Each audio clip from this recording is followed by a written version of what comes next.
যে শেখ হাসিনার ফাঁসির রায় হবে এবং ফাঁসির রায়টা যেন কার্যকর হয় এবং অতি দ্রুত ভারত থেকে আইনের শেখ হাসিনারে যেন ফাঁসি দেওয়া হয়। শুধু শেখ হাসিনা না, এর সাথে আরও যত দোসররা আছে, নেতাকর্মীরা আছে এবং এমপি মন্ত্রীরা আছে, প্রত্যেকের যেন ফাঁসিটা অতি দ্রুত হয়।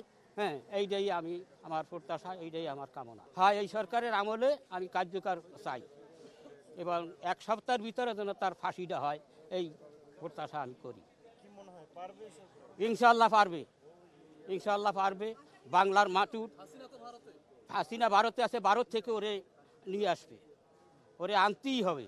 সেইটি যেভাবে হোক, যত কৌশল হোক, সমস্ত কৌশল খাটাইয়া শেখ হাসিনারে ভারত থেকে বাংলাদেশে আনতে হবে।